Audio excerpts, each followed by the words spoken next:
అందరం కూడా ఇవాళ రాష్ట్ర ప్రభుత్వానికి కృతజ్ఞతతోనే ఉన్నాం. ఎందుకంటే 42% రిజర్వేషన్ను ఈ బీసీలకు ఇవ్వాలని చెప్పి విద్యా ఉద్యోగ రాజకీయ పరంగా బీసీలకు ఇవ్వాలని చెప్పి క్యాబినెట్ తీర్మానం చేసింది. క్యాబినెట్ నిర్ణయాన్ని స్వాగతిస్తూ ఉన్నాం. క్యాబినెట్ నిర్ణయాన్ని స్వాగతించడంతో పాటు ఇంకొక 2-3 అంశాలు కూడా కీలకంగా ఉన్నాయి. ఇక్కడ కామారెడ్డి డిక్లరేషన్ ప్రకారం 42% రిజర్వేషన్ బీసీలకు ఇస్తామని చెప్పి రాహుల్ గాంధీ గారు చెప్పడం, దానికి క్యాబినెట్ ఓకే చేయడం ఇంతవరకు ఓకే. కానీ ఇది ఇంప్లిమెంటేషన్ అవుతుందా, అమలుకు నోచుకుంటుందా? 50% స్లాబ్ దాటిపోతుంది కదా, ఆల్రెడీ దాటింది. ఈడబ్ల్యూఎస్ తోటి 60 దాటిపోయింది. బీసీలది కాబట్టి సహజంగానే కోర్టులు కానీ పార్టీలు కానీ ప్రభుత్వాలు కానీ పెద్దగా ఇంట్రెస్ట్ చూపించాయి. మరి బీసీల పట్ల ప్రేమ ఉన్నటువంటి ముఖ్యమంత్రి గారు 42% రిజర్వేషన్ అమలు చేయించే బాధ్యత నాది అని ఒక స్టేట్మెంట్ చేయాలి. రెండోది, ఇక్కడ అసెంబ్లీ మండలిలో బిల్లు పెట్టడంతో పాటు ఈ బిల్లు పాస్ చేసి కేంద్రానికి పంపించి కేంద్రంతో ఎట్లాగో నరేంద్ర మోడీ గారితో ఇప్పుడు సఖ్యతతోనే ఉన్నారు కాబట్టి రేవంత్ రెడ్డి గారు పోయి ఆయన కూడా గతంలోనే చెప్పిండు, నరేంద్ర మోడీ గారు ఈ రాష్ట్రానికి ఎంతో చేయాలని చూస్తూ ఉన్నాడు, కానీ ఇక్కడ ఉన్నటువంటి కొంతమంది చేయనిస్తలేరని చెప్తా ఉన్నారు. ఈ విషయం నీకు ఎట్లాగో తెలిసింది కాబట్టి ఈ బీసీ బిల్లును కూడా నరేంద్ర మోడీ గారితో మాట్లాడి పాస్ చేయించి దాన్ని 9th షెడ్యూల్లో పెట్టించండి. ఈ పూర్తి బాధ్యత మీదే. ఇక అప్పుడు అమల్లోకి వస్తుంది. ఇది ఇంప్లిమెంట్ చేసే కాడ మళ్ళీ మందినంతా రావాలే కొట్లాడాలని పిలవకుండా మీరు శక్తివంతులు కాబట్టి మీరు పోయి నరేంద్ర మోడీ గారితో మాట్లాడి ఆ 42% రిజర్వేషన్ అమలు చేయించి దాన్ని ఆ బిల్లును తీసుకుపోయి 9th షెడ్యూల్లో పెట్టించి ఇక్కడ రిజర్వేషన్లు ఇంప్లిమెంట్ చేయండి. తమిళనాడు లేదు అనంటే నరేంద్ర మోడీ గారు ఈ బిల్లుకు వ్యతిరేకంగా ఉంటే జంతర్ మంతర్ దగ్గర ముఖ్యమంత్రి రేవంత్ రెడ్డి గారు ఆమరణ నిరాహార దీక్ష చేయండి. బీసీల పక్షాన ఆమరణ నిరాహార దీక్ష ముఖ్యమంత్రి రేవంత్ రెడ్డి గారు చేస్తే సంతోషిస్తాం. రైట్, ఇక 42% రిజర్వేషన్కి సంబంధించి బిల్లు ఇక్కడ పాస్ అవుతుంది, అక్కడ పంపుతాం. సరే, అది ఎంతవరకు పోతుందో అది అక్కడ పెట్టండి వచ్చినాక లెక్క. ఇక రెండోది బనకచర్ల విషయం. బనకచర్ల ప్రాజెక్టు ద్వారా ఏపీ నాగార్జున సాగర్ నీళ్లను కృష్ణా వాటర్ను అత్యధికంగా దోపిడీ చేయడం కోసం ఆ ప్రాజెక్ట్ నిర్మిస్తూ ఉంది అని చెప్పి ప్రధానంగా నిన్న మొన్న వార్తలు వస్తూ ఉన్నాయి. ఇవాళ కూడా కంటిన్యూ అయింది ఆ వార్త. ఇక్కడ ఏది కృష్ణా వాటరే కాదు, గోదావరి కూడా ఈ నీళ్లను దోపిడీ చేస్తూ ఉంది పక్క రాష్ట్రము. ఇది తెలంగాణకు అన్యాయం జరుగుతూ ఉంది అని గగ్గోలు పెడతా ఉంది. ఇక్కడ సరే, అది నీళ్ల పంచాయతీ ఇరు రాష్ట్రాల మధ్యలో ఉంది. ఇక్కడ ప్రభుత్వం బీసీల మేరుగోలే ప్రభుత్వమే ఉంది కాబట్టి 70 సంవత్సరాలుగా బీసీలకు సంబంధించిన సీట్లు దోపిడీకి గురైనప్పుడు ఈ వార్తలు లేవు. 70 సంవత్సరాల నుంచి 80 సంవత్సరాల నుంచి తెలంగాణ రాష్ట్రంలో బీసీల సంపద లూటీ చేసి అగ్రవర్ణాలు తిన్నప్పుడు అప్పుడేం సప్పుడు లేదు. ఇప్పుడు నీళ్ల పంచాయతీ, నీళ్లు పక్కోడు ఎత్తుకపోతేనే అంత పరిశాన్ అయిపోతూ ఉంటే మరి 80 ఏళ్ళ నుంచి మా వాటా, మా రాజకీయ వాటా, మా బీసీల వాటా ఎత్తుకపోతూ ఉన్నారు కదా, మరి దీని గురించి ఎందుకు సప్పుడు చేయరు? ఇప్పుడు బీసీలకు న్యాయమైన వాటా దక్కాలి. ముఖ్యమంత్రి రేవంత్ రెడ్డి గారు చెప్తా ఉన్నాడు 56% బీసీలు ఉన్నారు ఈ రాష్ట్రంలో అని చెప్తా ఉన్నారు కదా, వాళ్ళకు సమాన వాటా దక్కాలనేదే మీ ఇంటెన్షన్ కదా. ఒక పని చేయరి, ఇప్పుడు నీళ్ళు అయితే మన చేతిలో లేవు, 42% రిజర్వేషన్ కేంద్ర చేతిలో. ఇప్పుడు మీ చేతిలో ఉన్నాయి 4 ఎమ్మెల్సీ సీట్లు ఉన్నాయి. 4 ఎమ్మెల్సీ సీట్లలో బీసీల వాటా బీసీలకు ఇవ్వండి. ఇక ఈడ తెలుస్తుంది మీ చిత్తశుద్ధి. ఇక్కడ ఎమ్మెల్సీ సీట్ ఇవ్వకపోవడం, 4 ఎమ్మెల్సీ సీట్లలో 4గిట్లలో సగం వాటా బీసీలకు ఇవ్వండి. ఇప్పుడు మీ చేతిలో ఉన్నదే. ఇదైతే నరేంద్ర మోడీ గారు అడ్డుకునేది లేదు, చంద్రబాబు నాయుడు గారు అడ్డుకునేది లేదు. ఇది ఈ బీసీలకు ఇవ్వాల్సినటువంటి 50% వాటా ఏదైతే ఉందో ఎమ్మెల్సీ ఎన్నికలు ఇప్పుడు 4 ఉన్నాయి కదా, ఈ 4గిట్లలో 2, ఒకటి బీసీలకు, ఒకటి ఎంబీసీలకు ఇవ్వండి, ఒకటి ఎస్సీలకు ఇవ్వండి. ఇట్లా ఇవ్వండి. ఇవి ఇచ్చి మీ చిత్తశుద్ధిని నిరూపించుకోండి. ఇప్పుడు 4 ఉన్నాయి ఎమ్మెల్సీలు. ఇక అవి కేంద్రంతో కొట్లాడాల్సిన పని లేదు, ఎవరు లేదు. ఇప్పుడు బీసీల మీద ప్రేమ గల్ల ప్రభుత్వమే ఉంది కాబట్టి, బీసీల మీద అత్యంత ప్రేమ వలుకోవచ్చే ముఖ్యమంత్రి ఉన్నాడు కాబట్టి ఇప్పుడు మళ్ళీ ఏం చేస్తాడు? ఇప్పుడు అది అధిష్టానం చూసుకుంటుంది, అధిష్టానం నిర్ణయం మేరకు అగో మరి ఈడ ఇట్లెట్లయితా ఉంది. మంత్రి పదవుల విషయంలో కూడా మరి అధిష్టానం తీసుకుంటా, అది కూడా మీరు ఇవ్వచ్చు. విషయం ఏంటంటే ముఖ్యమంత్రి గారు ఈ 4 ఎమ్మెల్సీల్లో మీ దగ్గర లెక్క ఉంది ఆ బీసీలకు సంబంధించి, ఈ లెక్క ప్రకారం 4 ఎమ్మెల్సీ స్థానాలను బీసీల వాటా బీసీలకు వంచుర్రి చాలు. ఇక ఓసీలకైతే ఒక్కటి రాదు, ఒక్కటి కూడా రాకూడదు. ఇక వస్తే దాని కథ వేరే, మళ్ళా అది మాట్లాడుకుందాం. కానీ ఈ 4 2 మాత్రం ఖచ్చితంగా బీసీలకు దక్కాలి. 4 ఎందుకంటే అందులో తక్కువ ఉన్నాయి కాబట్టి 4 రావాలి. కానీ మా ఎస్సీ ఎస్టీ సోదరులు కూడా ఉన్నారు కదా, వాళ్ళకు కూడా ఇవ్వాలి. కాబట్టి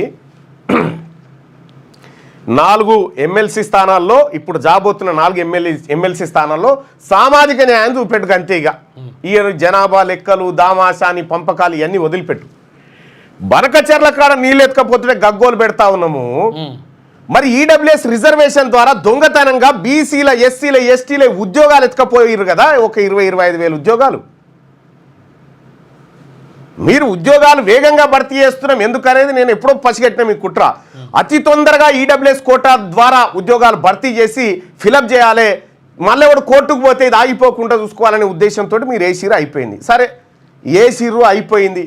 కానీ ఇప్పుడైతే లెక్క తెలిసింది కదా, ఈ లెక్క ప్రకారం మీ లెక్క ప్రకారమే, ఒరిజినల్ లెక్క కూడా కాదు అది, మీ లెక్క ప్రకారమే 56% అని చెప్తా ఉన్నారు కదా. 56% ఉన్నటువంటి బీసీలకు ఇప్పుడు ఎమ్మెల్సీ స్థానాల్లో 2 స్థానాలు ఇప్పుడు ఇవ్వండి.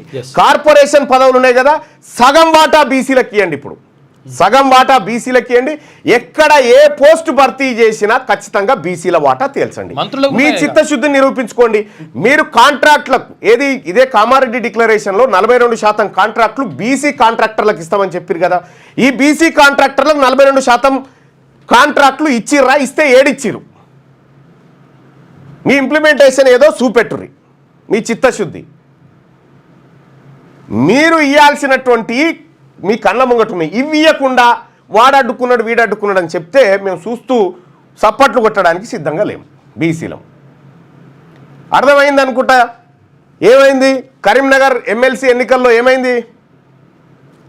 మా బీసీల బిడ్డ జై బీసీ అని నిలబడి కలబడి కొట్లాడిన బీసీల బిడ్డకు 63,000 ఓట్లు వచ్చినాయి. అయితే విషయం ఏంటంటే ముఖ్యమంత్రి గారు మీరే పోతిరి మీ అభ్యర్థిని గెలిపిస్తా అని సుడిగాలి పర్యటన చేస్తే ఓడిపోయాయి. కాదు, ఇంకో బీసీని బలి చేస్తున్నారు. ఇప్పుడు ఇలా ఏం చేస్తున్నాడు తెలుసా? ఇప్పుడు బిగ్ టీవీలో నిన్న ఇది ఓడిపోవడానికి కారణం, నరేందర్ రెడ్డి ఓడిపోవడానికి కారణము సురేష్ షెట్కర్ అని చెప్పేసి దుష్ప్రచారం చేస్తున్నాడు. సురేష్ షెట్కర్కి ఏమైనా సంబంధం ఉందా? 4 ఉమ్మడి జిల్లాలు 42 నియోజకవర్గాలకు సంబంధించిన అంశాన్ని సురేష్ షెట్కర్ పేరు చెప్తారు, బలీకా బక్రం చేస్తారు. ప్రభాకర్ గారు మీరు కూడా ఆలోచించాల్సిండే. ఎందుకంటే ఒక బీసీ వర్గానికి టికెట్ పోతే బాగుండేది, కానీ మీరు బీసీ వర్గానికి వద్దని అన్నట్టుగా తెలిసింది. అది ఎంతవరకు నిజమో నాకు కూడా తెలియదు. కాకపోతే ఏంటంటే ప్రసన్న కుమార్కి టికెట్ ఇవ్వమని, బీసీకి టికెట్ ఇవ్వమని నేను మొరో మొత్తుకున్న పిసిసి ప్రసన్న హరికృష్ణకి ఇప్పుడు ఈ పాటికి ఒక బీసీకి అన్నా ఖచ్చితంగా గెలిపించి చూపిస్తామని చెప్పాను. అది ఇవ్వకుండా ఓ విద్యా సంస్థలు ఆయన తీసుకొచ్చి మీరు ఇస్తే బీసీలు మంచిగా బుద్ధి చెప్పారు. ఇక్కడ టీచర్ ఎమ్మెల్సీ ఎన్నికల్లో బీసీ అభ్యర్థులు నిలబడి 5,200 ఓట్లు సంపాదించారు.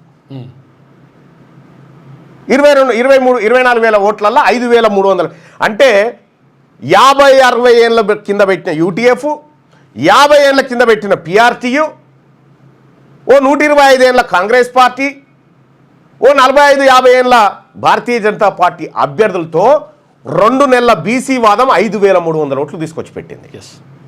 ఇది కాదా బీసీలో వచ్చిన చైతన్యం? ఇదే కదా బీసీలో వచ్చిన చైతన్యం. ఇంకా బీసీలో చైతన్యం వచ్చిన తర్వాత కూడా మేము బీసీలను అడ్డుకుంటాం, బీసీలకు అవకాశాలు ఇవ్వమంటే మీ కర్మ అది గుంజుకునుడు తప్పది. ఇలా బీసీలంతా చైతన్యవంతమైన బీసీలు ఉన్నారు ఇలా తెలంగాణ రాష్ట్రంలో, వెనకట్లాగా లేరు. ఇప్పటికైనా బీసీల వాటా బీసీలకు దక్కాల్సిందే. మీరు తినండి, మీ పావు షేర్ మీరు ఆల్రెడీ ఈడబ్ల్యూఎస్ కోటాలో 10% మీ పావు షేర్ మీరు తింటురు. ఇక రిమైనింగ్ 690లోకి మీరు ఎంటర్ కావాల్సిన అవకాశం కూడా లేదు. ఎందుకంటే ఈ మిగతా 90 ఎస్సీ ఎస్టీ బీసీ మైనారిటీ వర్గాలది. మీరు తినంగా మళ్ళీ ఇళ్ళకి వచ్చి మళ్ళీ తింటామంటే కుదరదు. ఇప్పుడు ఏపీ నీళ్ళ వాటా వాళ్ళ వాటా వాళ్ళు వాడుకోగా బనకచెర్ల ద్వారా మళ్ళీ తీసుకుంటామంటే మనం లొలి పెడుతున్నాం కదా. మరి ఇక్కడ మీ ఈడబ్ల్యూఎస్ మీరు తీసుకోగా మళ్ళీ Yes. అదనంగా ఉద్యోగాలు తీసుకుంటామంటే మేము బీసీలో మేము లొల్లి పెట్టకపోతే ఏం చేస్తాం? ఎట్లుకుంటారు? కాబట్టి రేవంత్ రెడ్డి గారు మీరు చెప్పండి ఏమనంటే బీసీల వాటా తేలింది కాబట్టి బీసీలకు ఎమ్మెల్సీ పదవుల్లో సగం, కార్పొరేషన్ చైర్మన్లలో సగం, ఆ తర్వాత మిగతా వాటిలో సగం. ఇక కార్పొరేషన్ చైర్మన్లో బీసీల వాటా ఎట్లా భర్తీ చేసిరు చూస్తారా?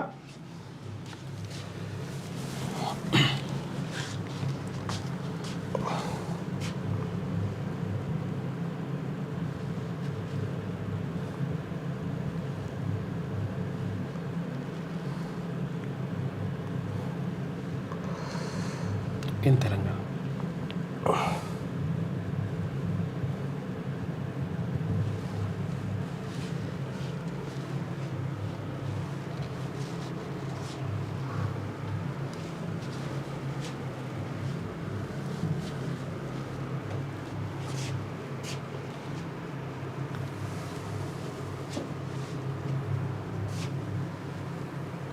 ఇక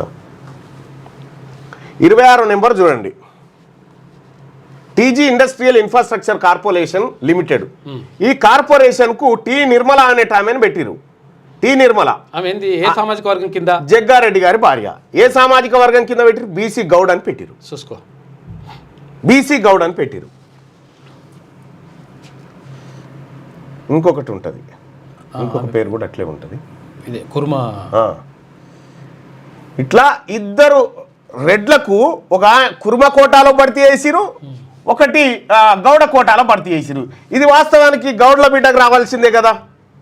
గౌడ్ల ఇక్కడ నిర్మల గారు గౌడ సామాజిక వర్గానికి సంబంధించిన మహిళ కాబట్టి జగ్గారెడ్డి గారి భార్యగా చూస్తలేము, ఆమెని గౌడ సామాజిక వర్గంగా చూస్తున్నామని చెప్పారు. సో ఇక్కడ బంటు శోభారాణి గారు రెడ్డి సామాజిక వర్గానికి సంబంధించినటువంటి బిడ్డ. ఆమెను ఈమె కుర్మాయనం చేసుకుంది కాబట్టి కుర్మ సామాజిక వర్గం కింద చూస్తారట. ఇగో ఇది వీళ్ళ నీతి. ఇప్పుడు ఇట్లా ఈమె కురుఫెట్లయితే ఆమె గౌడ ఎట్లయితుంది? ఉల్టా ఎట్లయితుంది? ఇద్దరు ఒకటే ఏదో రకంగా ఇగో ఈ రకంగా భర్తీ చేసుకొని ఈ రకంగా అక్రమంగా కొట్టేసుకుంటూ మీరు బీసీల న్యాయం గురించి మీరు మాట్లాడుతూ ఉన్నారు. బీసీలకు మంచి చేస్తాం, బీసీలకు అది చేస్తాం. మీరు ఎన్నేళ్ళైనా బీసీలకు న్యాయం చేయరు, మీ ఇంటెన్షన్ అది కాదు. కాబట్టి బీసీలకు ఏం చేయాలనో బీసీలు చూసుకుంటారు, బీసీల వాటా ఎట్లా సాధించుకోవాలన్నా బీసీలు సాధించుకుంటారు. ఇప్పటికైనా నిజంగా రాహుల్ గాంధీ గారి ఆశయాలను ఇంప్లిమెంట్ చేయాలనుకుంటే 4 ఎమ్మెల్సీ స్థానాల్లో సగం వాటా బీసీలకు ఇవ్వండి, ఎస్సీ ఎస్టీలకు వాళ్ళ దామాషా ప్రకారం ఇవ్వండి. మీ దామాషా ప్రకారం మీకు ఏమైనా వస్తే తీసుకోరు, రాదు మీకు వాటా. 6 మంత్రి పదవుల్లో 6 మంత్రి పదవులు ఉన్నాయి. 6 మంత్రి పదవుల్లో 6టికి 6 ఈ ఎస్సీ ఎస్టీ బీసీలే. అంతే. మీకైతే రానే రావు. ఇంకొకటి అదనంగానే ఉంది. అదనంగా ఉన్నవా? దాన్ని తీసి 1 కాదు 2 అదనంగా ఉన్నాయి. 4 బీసీలకు ఇవ్వాలి, 3 అదనంగా ఉన్నాయి. 3 అదనంగా ఉన్నాయి. వాళ్ళకు ఒక్కటి కూడా రాదు. దామాషా ప్రకారం అయితే 1 కూడా రాదు. కానీ అదనంగా ఉన్నాయి, వాటిని కూడా తీయాల్సినటువంటి అవసరం ఉంది. ఇక్కడ మీరు పక్క రాష్ట్రంలో నీళ్ళు ఎత్తుకపోతేనే రాష్ట్ర ప్రభుత్వం ఇంత పరిశాన్ అవుతుంటే ఈ రాష్ట్రంలో ఉండి మా అవకాశాలు ఎత్తుకపోయిన మా సంగతి ఏంది? ఎట్లుంటుంది? రైట్గా వెలుగు దినపత్రిక ఇవాళ బనకచర్లకు సంబంధించినటువంటి ప్రధాన వార్తను వేసింది. కృష్ణానీటిని దోపిడికే బనకచర్ల, గోదావరి వరద జలాల సాకుతో కృష్ణానీటిని శాశ్వతంగా దోచుకునేందుకు బాబు ప్లాన్. గోదావరి వరద జలాలనే వీళ్ళు పంపిన సస్పెన్షన్ లెటరు మీ అందరు చూపెట్టాలి కదా గడుం తేపు. అది ప్రేమ్ కట్టించి పెట్టిన సస్పెన్షన్ లెటరు. ఆడ ఇంకోటి book Congress party constitution book అని ఉంటుంది, అందులో 7 ఉన్నది ఇట్లా సస్పెండ్ చేయాలని. ఇది వీళ్ళ ఇంటెన్షన్ కోసం అక్రమంగా వీళ్ళ ఏది లేటెస్ట్ న్యూస్ తెలుగు మరియు ఇంగ్లీష్ అప్డేట్స్ కోసం ఇప్పుడే క్యూన్యూస్ అఫీషియల్ యాప్ ని ప్లే స్టోర్ నుండి డౌన్లోడ్ చేసుకోండి. సరికొత్త సమాచారాల కోసం క్యూన్యూస్ వెబ్సైట్ ని ఫాలో అవ్వండి. ఛానల్లో ప్రాంతీయ, జాతీయ, అంతర్జాతీయ వార్తలు వీక్షించండి. లైక్ చేయండి.